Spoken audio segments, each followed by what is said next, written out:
놀라지 말라 내 손 잡아주리라. 나의 안에 거하라. 나는 내 하나님이니 모든 환난 가운데 너를 지키는 자라. 두려워하지 말라. 내가 널 도와주리니 놀라지 말라. 내 손 잡아주리라.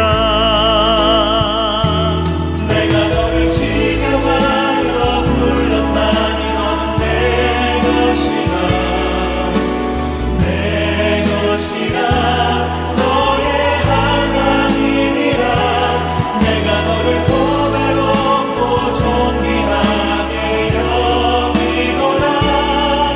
너를 사랑하는 내 여호와라.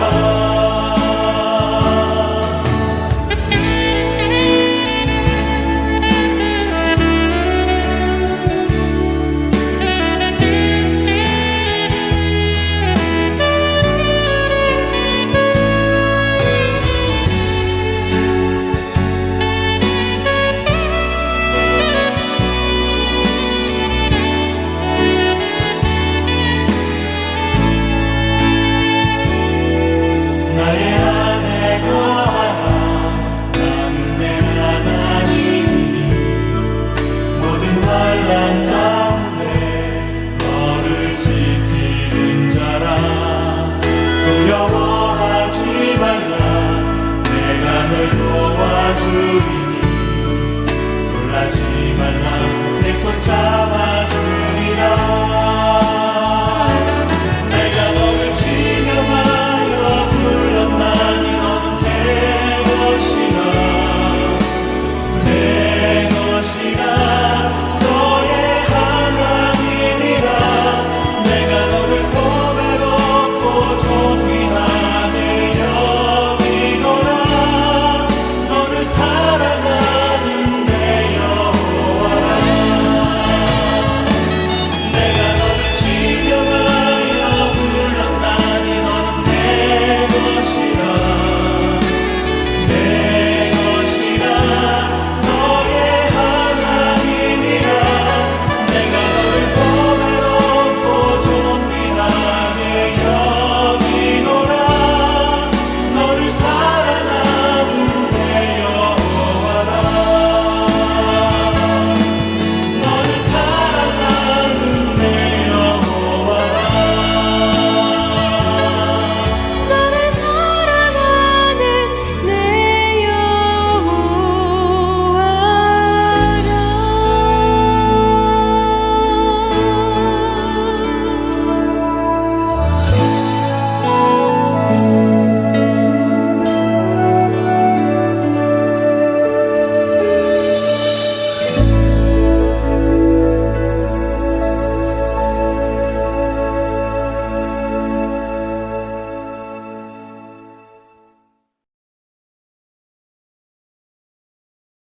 오늘 보실 말씀은 마가복음 3장 13절에서 15절의 말씀입니다. 신약성경 57페이지. 또 산에 오르사 자기가 원하는 자들을 부르시니 나아온지라. 이에 12를 세우셨으니 이는 자기와 함께 있게 하시고 또 보내사 전도도 하며 귀신을 내쫓는 권능도 가지게 하려 하심이려라. 아멘. 지금은 고인이 되셨습니다만은 삼성을 인류 기업으로 만드신 고 이건희 회장님, 그 이건희 회장님께서 1993년도에 독일 프랑크푸르트라는 도시 한 호텔에서 이제 삼성을 앞으로 이렇게 경영해 가겠다라는 그런 발표를 합니다. 그때 한 말 중에 유명한 말이 있죠. 결국 내가 변해야 한다. 다 바꿔야 된다. 할 수만 있다면 마누라와 자식 빼곤 다 바꿔야 합니다. 많은 사람들이 또 정치인들이나 경영인들이 그렇게 붙잡고 가는 그런 말이기도 합니다. 그 시간이 지나서 2014년이 되어서 연초에 또 이제 그룹의 신년사에서 다시 한번 바꿔야 한다라는 주제로 그런 말을 한 적이 있습니다. 우리 역시 바꿔야 한다라는 이 말에 굉장히 공감을 합니다. 동의를 합니다. 그러나 또 쉽게 바꾼다라는 것이 쉽지는 않습니다. 특히 특히 우리의 마음을 바꾼다라는 것, 우리의 생각과 달리 마음을 바꾼다라는 것은 그렇게 쉽게 되어지지 않습니다. 내가 생각은 하지만은 그 생각처럼 잘 되지 않더라는 거죠. 그러나 우리는 결국 모든 것을 바꿔야 합니다. 부정적인 태도를 긍정적인 태도로 바꿔야 하고요. 소극적인 자세를 적극적인 자세로 바꿔야 합니다. 이건 일상적인 삶에서 일반적인 말에서도 그렇고 특히 신앙생활에 있어서도 더더욱 그렇습니다. 제가 태도에 관해서 지금 2주째, 3주째, 오늘 3주째죠. 3주째 말씀을 드립니다만은 제가 첫 주에 말씀드린 것이 무엇이었습니까? 우리의 태도가 우리의 신앙의 고도, 신앙의 높이, 신앙의 수준을 결정한다라는 것이었습니다. 그러면서 제가 누가 우리의 본이 되는가, 그 본을 좀 보자 하면서 지난주에 말씀드린 것이 우리가 본을 받아야 될 바로 예수 그리스도, 겸손의 대가인 예수 그리스도, 적극적으로 예수님께서 어떻게 겸손의 모습을 보이셨는가 하는 것을 말씀을 드렸죠. 이제는 우리 차례입니다. 성경이 이 태도에 대해서 어떻게 말씀하느냐, 그리고 예수님이 어떤 본을 보이셨느냐, 여기에서 끝나버리면 안 된다는 겁니다.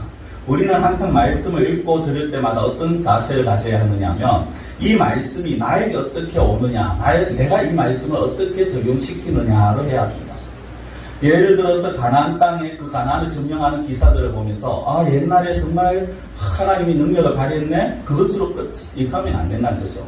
그 하나님이 오늘 나와 함께 하신다는 것을 우리가 기억하고 믿고 나아가는 그 자리까지 가야 하는 것입니다. 오늘 우리가 봐야 될 부분이 바로 그것입니다. 이 본문을 통해서 우리가 어떻게 우리의 태도를 바꿔야 하느냐, 우리의 태도를 바꿀 수 있는 방법이 무엇이냐. 제가 태도를 바꿔야 된다라고 말씀을 드렸습니다만은 그러나 그것이 어떻게 바꿔야 될지까지는 제가 말씀을 드리지 않은 것 같습니다. 그럼 어떻게 태도를 바꿔야 되느냐, 태도를 바꾸는 방법. 자, 먼저 태도가 무엇인가 다시 한번 정리를 좀 해봐야 될 것 같습니다. 태도라는 것은요, 마음의 표현입니다. 우리의 마음이 겉으로 드러나지 않습니다. 그렇죠? 보이지 않습니다. 그렇지만은 그 겉으로 드러난 어떤 태도를 보면 그 사람의 마음을 알 수 있습니다. 늘 투덜거리는 사람은 그 사람의 마음이 늘 불평하고 있다는 것을 보여주는 거죠. 늘 부정적인, 자기도 모르게 계속 부정적으로 말하는 사람들이 있습니다. 그 사람은 늘 그 마음이 부정적인 생각으로 차 있다는 겁니다. 어떤 말이나 행동이나 표정을 통해서 마음이 드러나는 것, 이것이 결국 태도입니다. 그래서 마음이 드러나는 것이 태도라면 결국 태도를 바꾼다는 것은 우리의 마음을 바꾼다라는 것입니다. 우리 마음을 바꾸지 않고 태도를 바꾸기만 한다. 마음은 전혀 생각지 않고 태도만 그냥 그럴듯하게 한다. 이걸 우리가 가식이다, 외식이다라는 말을 하죠. 그래서 잠언 4장 23절에서는요 이렇게 말씀합니다. 모든 지킬 만한 것 중에 더욱 네 마음을 지키라. 생명의 근원이 이에서 나뉘니라. 생명의 근원이 있겠지만 쉽게 말씀드리면 우리의 인생의 근원이 어디에서 나오느냐, 마음이라는 것입니다. 그래서 마음을 바꿔야 된다. 이게 성경의 말씀입니다. 그런데 제가 여기서 이제 성경도 의구심을 가질 수 있는데, 그럼 제가 아까 마음을 쉽게 바꾸지 못한다, 태도를 바꿔야 된다라고 했지 않습니까? 왜 그러냐? 앞서 말씀드린 것처럼 마음을 쉽게 바꿔지지 않습니다. 우리의 마음은 연세 드신 분들 상당히 그 더 오랜 시간, 젊은 사람들은 더 짧은 시간입니다만 살아온 시간 동안 우리의 마음과 생각이 그대로 계속해서 살아온 그 배경과 모든 것이 마음이 되어버렸기 때문에 그것이 쉽게 바꾸어지진 않습니다. 그러나 쉽게 바꾸어질 수 있는 것이 있는데 그것이 무엇이냐, 우리의 태도라는 겁니다. 우리의 겉으로 드러난 어떤 말이나 행동 등의 어떤 태도를 가지고 이것을 바꾸고 계속해서 태도를 바꾸다 보면은 나중에는 우리의 마음도 바뀌어지게 되더라는 것이죠. 그래서 당장 내 마음은 아니다 할지라도 우리가 마음을 바꾼다는 각오로 태도를 바꿔야 된다는 것입니다. 자, 그럼 어떻게 태도를 바꿀까? 오늘 본문을 우리가 좀 봐야 되는데요. 오늘 본문 제가 읽어드린 이 말씀은요, 예수님께서 제자들을 부르시고 함께 하시면서 그들을 보내시고 그들에게 사명을 감당하게 하시는 그런 내용입니다. 그래서 본문에 보면 부르신다는 장면도 나오고요, 세우시는 장면도 나오고 보내시는 장면도 나옵니다. 부르시고 보내시고 세우시고 다 중요합니다. 근데 저는 오늘 여기에서 딱 한 단어를 좀 집중해서 볼까 합니다. 그것이 무엇이냐, 14절 중반에 있는 자기와 함께 있게 하시고의 함께입니다. 제가 원래 설교 제목도 처음에는 함께 딱 두 글자만 잡았는데 그게 너무 좀 주변에 공간이 많이 남더라고요. 그래서 앞에 누구와 함께, 또 이거 우리가 함께만 적으면 그것을 혼동하실 수 있어서 예수님과 함께라고 그렇게 제목을 잡았습니다만은 예수님께서 함께 하시면서 가르치시고 함께 하시면서 장기적으로 그들을 변화시켜 나가는 그 시작이 되어집니다. 그들의 태도를 변화시켜 가면서 장기적으로 그들의 마음을 변화시켜 가시는 거죠. 그래서 이 함께라는 말씀이 굉장히 중요합니다. 사실 함께 한다라는 것은요, 기독교만이 아니라 일상적인 그냥 상식적으로 우리가 봐도요 굉장히 중요한 단어입니다. 왜냐하면은 내가 누구와 함께 있느냐, 이게 굉장히 중요합니다. 내가 부정적인 말을 굉장히 많이 하는 사람, 늘 부정적인 말을 하는 사람들이 있죠. 그런 사람들과 같이 있으면요 같이 부정적이 되어갑니다. 늘 불평하는 사람들과 같이 있으면요 같이 불평하게 되어집니다.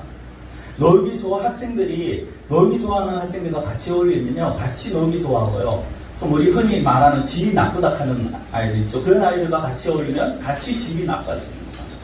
그러나 반면에 공부를 잘하는 학생들, 열심히 하는 학생들과 같이 어울리면 또 그 학생은 같이 성적이 올라가게 되어 있습니다. 적극적인 사람과 같이 있으면 적극적인 사람이 되어가고요, 소극적인 사람과 늘 붙어있는 사람은 자신도 모르게 소극적이 되어갑니다. 근데 내가 누구와 함께 있느냐가 굉장히 중요한데, 이것이 신앙에 있어서 더더욱 중요한 것이 내가 예수님과 함께 있느냐 함께 있지 못하느냐 하는 것입니다. 예수님께서 제자들과 함께 하신다는 이 말씀은요, 결국에는 함께 하시면서 무엇을 하느냐, 함께 있게 하시는데 그 함께 있게 하시면서 뭘 하느냐, 결국 그들의 태도를 변화시켜 가는 겁니다. 예수님의 모습을 보이면서 예수님의 말씀을 통해서 제자들의 태도를 바꾸어 가시는 그런 모습입니다. 자, 그 한 예를 보면요, 마가복음 9장에 보면 한 귀신 들린 아이가 나옵니다. 이 아이 아버지가 이제 이 귀신 들린 아이를 데리고 오는데요, 이 귀신이 마가복음 9장에 보면 말 못하게 한 귀신인데, 이 귀신이 잡으면은 이 아이가 부끄러져서 거품도 흘리고 입을 가리기도 하고 애가 굉장히 파리해진다고 합니다. 귀신이 그 아이를 선동시키면은 부추기면 이 아이가 부리고 막 뛰어듭니다.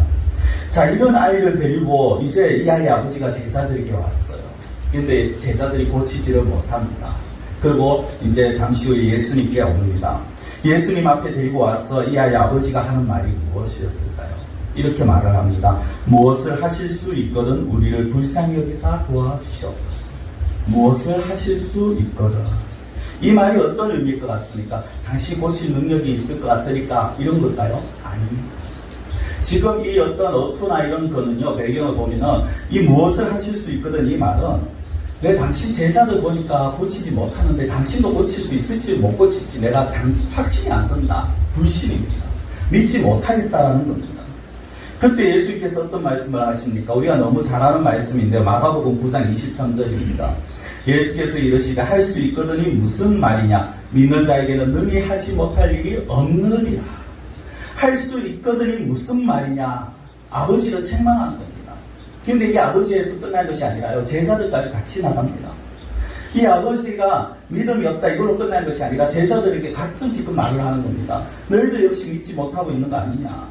너희들이 이 아이를 고칠 수 없을 거라고 지금 스스로 생각하고 있는 거 아니냐? 그렇게 고치지 못할 것이라고, 안 될 것이라고 그렇게 불신의 마음을 품고 있으니 못 고치는 것이 당연하다는 겁니다. 보십시오. 할 수 있거든이 무슨 말이냐? 무슨 마음이냐가 아니라 무슨 말이냐? 말부터가 불신의 말을 하고 있으니 되겠느냐는 겁니다.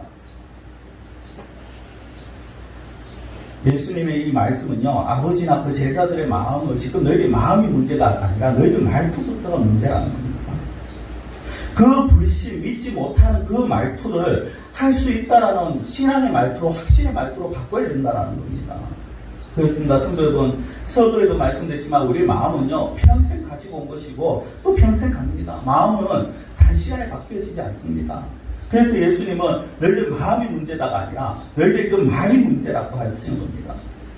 불신의 말을 한 아버지와 제자들에게 예수님께서 불신의 말을 하지 못하게 하신 거죠.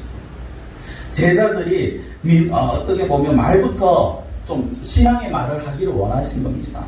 그래서 예수님께서 아버지나 제자들에게 할 수 있거든, 이걸 사실 예수님이 원하신 게 아니죠. 예수님께서 원하신 말은 무엇이었을까요? 예수님께서는 당신의 제자들은 고치지 못했지만 당신은 고칠 수 있을 거라고, 고치시리라고 믿습니다. 예수님은 하실 수 있습니다. 라는 이런 믿음의 말을 원했는 것입니다. 예수님께서 제자들의 태도를 바꾸신 많이 나오는데 하나 더 보시면요, 말씀을 드리면 제자들이 어느 날 이제 누가 큰가를 서로 다툽니다. 네가 크니 내가 크니 네가 더 잘나 내가 더 잘 서로를 따지기 시작합니다. 어떤 경우에는 예수님이 높은 자리에 올랐으면 누가 예수님의 오른쪽 왼쪽에 앉을 건가 오른팔이 될 것인가 그걸 가지고 따지기 시작합니다. 그때 예수님께서 어떻게 하십니까? 한 번은 어린아이를 불러서 그들 가운데 세우시면서 이 어린아이와 같은 자가 되어야지 천국에서 큰 자다라고 말씀하십니다. 한 번은 섬기는 자가 되어야 된다고 말씀을 하십니다. 그러면서 예수께서 말씀 안 하십니까? 그들에게 직접 섬기는 본을 또 제자들에게 보여주셨죠. 직접 그들의 발을 씻기셨습니다. 중동 지역은요, 신발이, 그 당시의 신발이 우리 오늘날 슬리퍼, 샌들 이런 겁니다. 거기에다가 그 시간 또 흙먼지가 너무 많습니다. 잠깐만 나갔다 와도 발이 흙투성이가 되어집니다. 먼지투성입니다. 근데 그 발을 예수께서 손수 다 씻기십니다. 내가 이렇게까지 너희들이 종이 해야 할 일은 내가 한다. 내가 이렇게 너희들에게 사랑과 섬김의 태도를 보여준다. 이것이 섬기는 자요. 이런 자가 큰 자가 된다라고 하시면서 직접 본을 보여주시는 거고 그것이 결국 무엇입니까? 그들의 태도를 바꾸어 가시는 거죠. 예수님은 제자들 계속해서 바꾸어 가시려고 하셨습니다. 그들의 말도 바꾸어 가시고요. 그들의 태도도 바꾸어 가시려고 하셨습니다.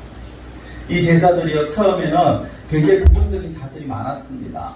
그리고 그들 가운데 약간의 어려움만 있어도 회피하던 그런 자들이었습니다. 그러나 그들이 3년 동안 예수님과 함께 있으면서 어떻게 되었습니까? 그들의 삶이 바뀌어지고 태도가 바뀌어지고 말이 바뀌어지고 나중에는 어디까지 갑니까? 예수님 때문에 목숨까지 내놓는 그런 경지까지 나아가더라는 겁니다. 예수님과 함께 있으면서 태도가 바뀌었습니다. 이들의 태도가 바뀌어지기 시작하고 시간이 지나면서 장기적으로 마음이 변화되기 시작합니다. 이런 일이 일어나기까지 시작이 무엇이었느냐? 예수님과 함께 있었다라는 것입니다. 제자들은 3년 동안 예수님을 따라다녔고요. 예수님을 만져보고 예수님과 함께 식사하고 예수님과 함께 이야기했습니다. 자, 문제는 우리입니다. 그렇죠? 제자들은 예수님의 눈에 보였어요. 만져보기도 했어요. 근데 우리는 어떻습니까? 예수님이 눈에 보입니까? 예수님의 음성이 지금 우리 귀에, 그 육신의 귀에 들립니까? 우리가 예수님을 만져볼 수 있을까요? 안 됩니다. 못합니다. 그럼 우리는 예수님과 함께 있다는 것을 어떻게 할 수 있느냐? 지금 우리의 눈에 보이는 육신의 예수님은 안 계시지만 그 예수님의 영이신 성령님이 우리와 함께 하신다라는 것입니다. 제가 몇 주 전에 한 2, 3주에 걸쳐서 성령님에 대해서 말씀을 드렸을 때도 그 말씀을 드렸죠. 하나님 예수께서 약속하신 성령님. 그 성령님이 지금도 믿는 자들의 심령에 함께 하신다라는 겁니다. 마태복음 28장 20절에 내가 세상 끝날까지 내와 함께 하시리라는 것은 육신을 가지고 함께 하시겠다는 것이 아니라 예수님의 영이신 성령님이 우리와 함께 하신다라는 것입니다. 그래서 성령님은 지금도 우리 안에 계시고 저와 여러분들 내면의 심령에 거하시고 또 계속해서 함께 하시기를 원하십니다. 문제는 사람들이 좀 더 직설적으로 말씀을 드릴까요? 소위 말하는 교인이라고 말하는 자들. 예수님과 함께 하는 것을 받아들이지 않는 거예요. 예수님은 성령님을 통해서 우리가 함께 하시기 원하는데 사람들이 그것을 거절해버려요. 막아버립니다. 제한을 시켜버립니다. 그러다 보니까 예수님께로부터 오는 성령님을 통해서 오는 그 감격을 맛보지 못해요. 성령님을 통해서 오는 그 능력을 행사하지를 못하더라는 겁니다. 예수님과 함께 있을 때 능력이 나타납니다. 예수님과 함께 있으면 열매들이 맺혀지게 되어 있습니다. 그런데 그것을 사람들이 자기가 막아버리더라는 거예요. 내가 함께 있기를 싫어합니다. 분명히 함께하면 열매를 맺히는 것이 당연한 일인데 내가 싫어하니까 열매가 맺어지지가 않죠. 포도나무를 생각하시면 됩니다. 복숭아나무도 마찬가지고 과수나무를 우리가 생각해 보시면요.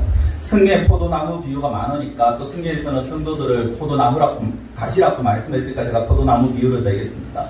포도나무에 가시가 달려 있으면요. 그 가시는 그 열매를 맺게 되어 있습니다. 그렇죠. 근데 그 가시가 포도나무에서 떨어져 버리면 사람이 잘라버리든 어쨌든 떨어져 버리면 그 가시는 열매를 맺을 수가 없습니다. 이것이 자연의 법칙이고 이것이 하나님의 법칙입니다. 가시가 포도나무에 나무에 붙어 있어야 합니다. 붙어 있어서 나무로부터 영양분을 받아들여야지 열매를 맺을 수가 있습니다. 아니 맺을 수 있는 게 아니고 맺게 되어집니다. 붙어 있으면 영양분을 받아들이면 맺게 되어지는 겁니다. 이 예수님께서 그 말씀을 하셨죠. 요한복음 15장 7절에 너희가 내 안에 거하고 내 말이 너희 안에 거하면 무엇이든지 원하는 대로 구하라. 그리하면 이루리라. 우리가 예수님 안에, 예수님의 말씀이 우리 안에 있으면요, 구하는 대로 이루어진다라고 말씀합니다. 우리는 포도나무 가시입니다. 예수님은 포도나무입니다. 가시인 우리가 예수님께 붙어 있기만 하면, 예수님으로부터 그 영양분을 받아들이기만 하면 되는 것입니다. 이렇게 살아가는 것이 제자의 삶입니다. 그것이 바로 우리 성도들 옆에 있는 현수막에 제가 처음에 교회에 와서 달았던 우리 교회 표 아닙니까? 요한복음 15장 8절. 너희가 열매를 많이 맺으면 아버지께서 영광을 받으실 것이요 너희는 내 제자가 되리라. 제자의 삶이라는 거죠. 제자라고 말하니까 뭔가 굉장히 거창해 보입니다. 그런데 거창하지 않습니다. 제자는요, 열매를 맺는 삶입니다. 열매를 맺는다는 것은요, 예수님 안에 거하면은, 예수님과 붙어 있으면은 자연스럽게 되어지는 것입니다. 예수님의 말씀, 우리가 예수님 안에 거하고 예수님의 말씀이 우리 안에 있으면 되는 겁니다. 그런데 왜 안 됩니까? 딱 붙어 있지를 못해요. 딱 붙어 있어야 되는데 어느 순간 떨어져 있습니다. 우리가 기도하는데 왜 응답이 안 됩니까? 하나가 안 되어 있었어요. 분명히 예수님 뭐라고 하셨습니까? 무엇이든지 원하는 대로 구하라. 그리하면 이루리라. 너희들이 구하면 이룬다. 이 말씀 예수님이 그냥 거짓말 하신 거 아닙니다. 진리입니다. 그런데 왜 구하는데 안 이루어집니까? 여러 가지 이유로 될 수 있습니다만 가장 기본은요, 우리가 예수님과 하나가 안 된 거예요. 서로 거하지 아니하고 있다는 겁니다. 우리가 예수님 안에 있는다. 먼저 우리가 이걸 좀 봐야겠죠. 우리가 예수님 안에 있어야 됩니다. 예수님 안에 있는다는 것은요, 예수님을 믿는 것입니다. 예수님이 나의 구원자이심을 믿는 것입니다. 이것이 시작입니다. 이것이 안 되면요, 성도가 아니고 교육이 아니고 그냥 종교인입니다. 구원과 아무 상관이 없고요, 하나님과 아무 상관이 없습니다. 그래서 제가 너무 당연한 질문이지만 한번 이 시간에 질문을 드리겠습니다. 여러분들은 예수님이 여러분을 위해서 십자가에 죽으시고 다시 부활하신 여러분의 구원자 되심을 믿으십니까? 날씨가 더워서 그렇습니까? 아니면 저하고 대화를 안 하시려고 그렇습니까? 우리가 입으로 표현하는 거요, 이거 굉장히 중요합니다. 사람이 입으로 시인할 줄 알아야 돼요. 다시 한번 질문을 던집니다. 여러분은 여러분을 위해서 예수님이 십자가에서 죽으시고 부활하셔서 여러분의 구원자 되신 것을 믿으십니까? 아멘. 이게 되어져야 돼요. 이 사실이 안 믿으시면 아무 소용이 없어요. 예수님이 나의 구원자가 되신 것이 안 믿어지는데 교회 나와서 백날 천날 교회 나오고 예배드리고 봉사하고 그거 아무 소용 없는 거예요. 그거 그냥 종교인이에요. 그 사람 구원과 아무 의미 없고 관계없어요. 아직까지 내가 안 믿어진다면요, 정말 심각하게 하나님 앞에 무릎 꿇고 기도하셔야 돼요. 하나님 정말 나를 택하셨다면 하나님 이 사실이 나로 하여금 좀 믿어지게 해달라고, 마음에 좀 확신을 달라고 기도하셔야 돼요. 저는 의계성도인데 거의 이제 대부분 여기까지는 될 거라고 그렇게 생각을 합니다. 예수님이 나의 구원자 있음을 믿으실 거라고 생각을 합니다. 믿습니다. 그런데 중요한 건요, 그 뒤에 부분입니다. 예수님의 말씀이 내 안에 거하여. 예수님의 말씀. 예수님의 말씀이 저와 여러분들 안에 거해야 합니다. 거한다는 것이 뭡니까? 머무르는 겁니다. 항상 있어야 되는 거예요. 예수님의 말씀이 우리 마음에 항상 있어야 돼요. 우리의 삶 가운데 늘 예수님의 말씀이 있어야 돼요. 수요일 하루 교회에 와서 예배드리고 그 말씀을 듣고 그냥 끝, 이게 아니라 거한다는 것은요, 그 말씀, 내가 들은 말씀을 가지고 일주일 동안 내가 이것을 위해서 늘 생각하면서 묵상하면서 어떻게 하면 이 말씀대로 살아갈까, 어떻게 하면 이 말씀이 나에게서 이루어질까, 그것을 고민하고 그것을 위해서 기도하는 자가 되어야 된다는 거예요. 새벽에 나오시는 분들은 그 새벽에 들은 말씀을 가지고 그 말씀 하루를 보내고 그 말씀대로 하루를 살고자 힘써야 된다는 거예요. 그렇게 말씀대로 살고자 노력하면요, 당연하게 열매가 맺혀집니다. 어떤 열매가 맺혀집니까? 가장 먼저 일어나는 게 마음의 평안입니다. 마음이 평안해집니다. 어떤 힘든 상황이 있어도요, 평안해집니다. 인간적으로 보면 정말 답답한 상황이 할지라도요, 예수님 안에 있으면 마음이 평안해지는 걸 느낍니다. 그리고 계속해서 그 말씀을 붙들고 살아갈 때 맺어지는 열매, 성경에 보면 참 많은 표현이 나옵니다. 믿음의 열매, 의의 열매 나옵니다.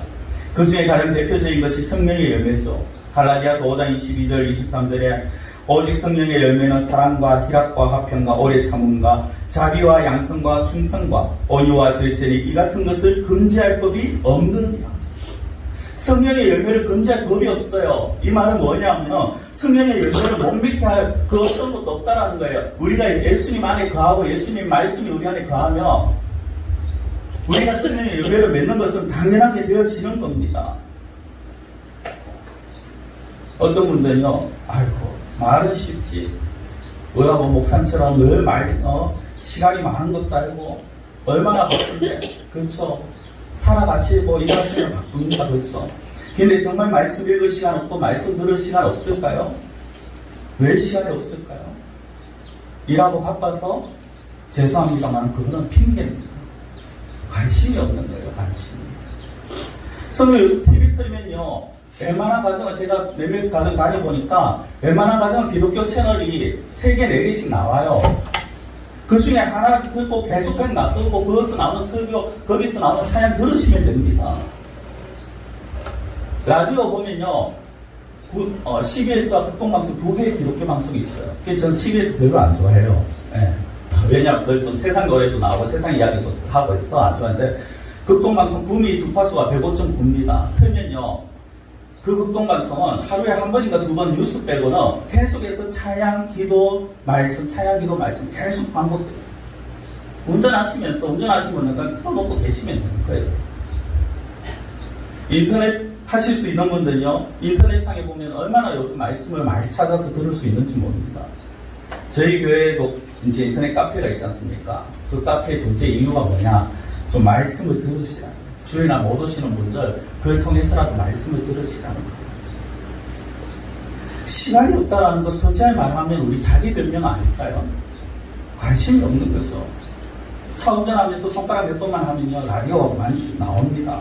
집에서 설거지 하시거나 청소하시거나 하실 때 그냥 TV 틀어놓으시고 하시면 되는 거잖아요. 아우, 나 우리 집에 다른 사람이 있어서. 그럼 자기만의 공간이 없습니까? 제가 보니까 여기 자기만의 공간을 누구나가 다 가실 수 있으신 것 같은데요.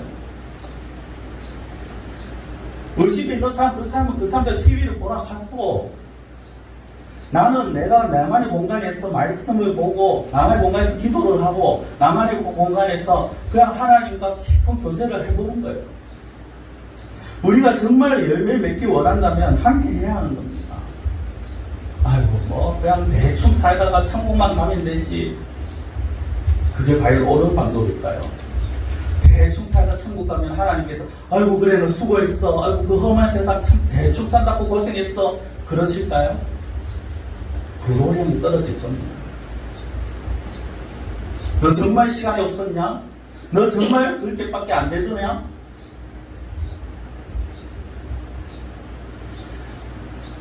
우리가 그리스도인으로서 살아가는 건요, 그냥 단순하게 예수님을 믿는 것이 아닙니다. 예수님과 함께 거하는 겁니다. 싹 붙어 있어야 되는 겁니다. 어중간하게 붙어 있는 것이 아니라 딱 붙어 있어야 되는 겁니다. 이미 우리가 예수님 안에 거해요. 그리고 예수님의 말씀을 우리가 붙들어야 되는 거예요. 많은 사람들이 타인의 문제는 참 잘 지적하죠.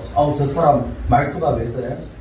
저 사람 표현이 왜 저래? 태도가 왜 저래? 근데 정작 자신은 무엇을 바꿔야 할지 모르는 경우가 참 많습니다. 아니면은, 내가 이제까지 살아오면서 40년, 50년, 60년 살아오면서 이미 굳어진 마음이야. 이걸 어떻게 바꿔? 이미 이 성격을 어떻게 바꿔? 제가 지금 마음을 바꾸자, 성격을 바꾸자 말씀드리는 게 아니지 않습니까? 우리가 할 수 있는 태도부터 바꿔야 되는데, 그 태도를 바꿀 수 있는 가장 좋은 방법이 뭐냐? 말씀을이에요. 말씀. 예수 그리스도의 말씀이 우리 안에 거해야 된다는 거예요. 그 말씀을 비추어서 내 모습을 보고 그 말씀을 비추어서 나의 어떤 부정적인 태도를 바꾸어 가라라는 거예요. 잘못된 태도를 가지고 살아가는 그만큼 어리석은 사람 오지 않습니까? 잘못된 신앙의 태도를 가지고 살아가는 것은요, 그만큼 자기의 인생이 망가지는 겁니다. 우리가 우리의 고집을 버려야 돼요. 우리의 태도를 하나님이 기뻐하시는 태도로 바꿔야 돼요. 적극적인 신앙의 태도로 바꿔야 합니다. 그러려면 어떻게 해야 하느냐? 말씀을 붙들어야 돼요. 말씀을 기준 삼아야 돼요. 내가 기준이 아니라 하나님의 말씀을 기준 삼아야 되는 겁니다. 물론 가장 기본은 앞서 말씀드린 것처럼 예수 그리스도를 나의 구원자로 믿는 거, 영접하는 거죠. 영접하면요, 믿으면요, 하나님께서 막강한 권세를 주십니다. 믿는 자에게 하나님의 자녀가 되는 권세를 주신다라고 하셨어요. 요한복음 1장 12절인데요. 영접하는 자, 곧 그 이름을 믿는 자들에게는 하나님의 자녀가 되는 권세를 주셨어요. 영접이 무엇입니까? 예수 그리스도를 믿는 겁니다. 예수 그리스도가 나의 구원자이심을 믿는 겁니다. 그 이름은 예수님의 하신 일을 믿는 겁니다. 믿는 자들에게 어떤 것입니까? 하나님의 자녀가 되는 것입니다. 이게 크게 잘 안 와닿죠. 하나님의 자녀가 된다는 것은요, 하나님께서 우리에게 막강한 힘을 주셨다라는 거예요. 내가 기도하면 기도하는 대로 이루어지는 힘을 주셨다라는 거예요. 우리의 권세가 있어야 사용을 할 수 있죠. 힘이 있어야 힘을 사용을 하죠. 그렇죠. 간혹 보면 쥐뿔도 없으면서 있는 척 하는 사람들이 있습니다. 우리 그런 사람들 보면서 아이고 쥐뿔도 없는데 비웃죠, 속으로. 근데 우리는 아니라는 겁니다. 사람들은 우리를 보고 우리의 겉모습도 우리의 지금 환경을 보고 우리를 비웃을 수 있어요. 그렇지만은 하나님은 아니라는 겁니다. 하나님은 너는 내 아들이야, 너는 내 딸이야, 내가 너에게 막강한 것을 줬어, 너는 내 자녀야, 너희가 무엇이든지 구해, 내가 들어줄게. 물론 그 응답의 방법은 우리가 생각하는 것과 좀 차이가 있을 수 있습니다. 결과가 우리가 생각한 결과가 아닐 수도 있습니다.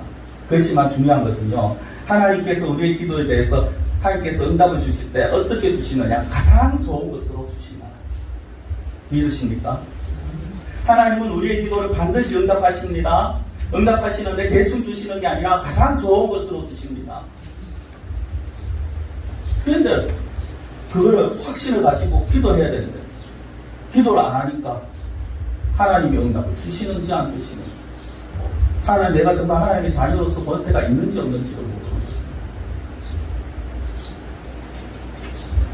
예수님과 늘 함께하기 위해서 우리가 힘써야 합니다. 예수님을 닮아가기 위해서 힘써야 합니다. 더 중요한 건 예수님의 말씀을 우리가 붙들어야 합니다.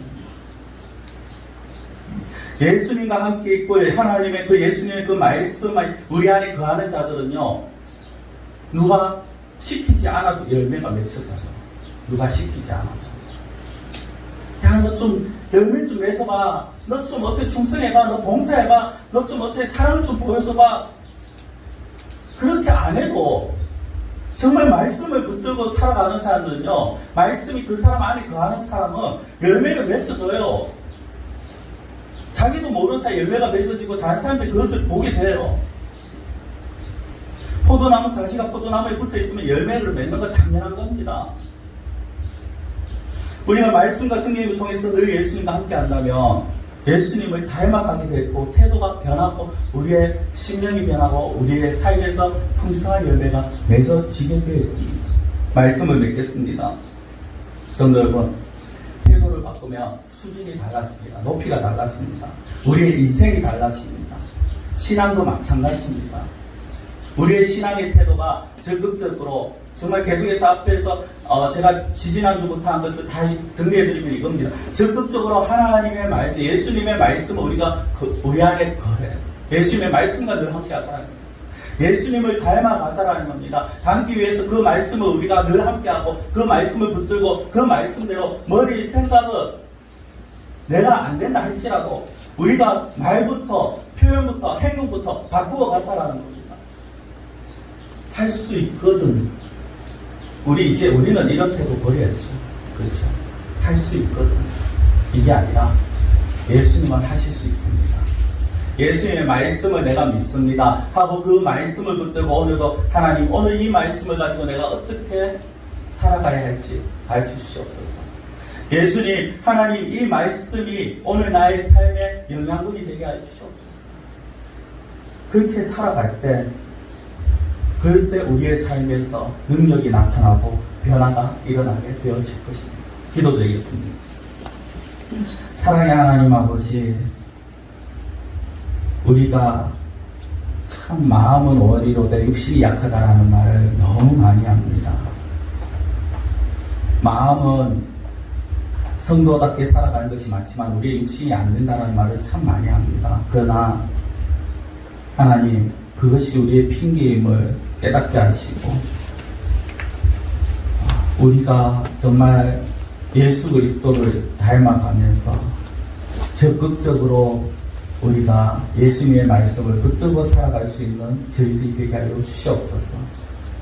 우리의 모습이 지금 겉으로 드러난 환경은 열악하고 좋지 않아 보여도 그 가운데서 우리와 예수님이 우리 안에 늘 거하심을 우리가 굳게 붙들게 하시고 믿게 하시고 그 사실을 붙들고 우리 역시 예수님의 말씀을 붙들고 나아가는 그러한 저희들이 되게 하여 주시옵소서.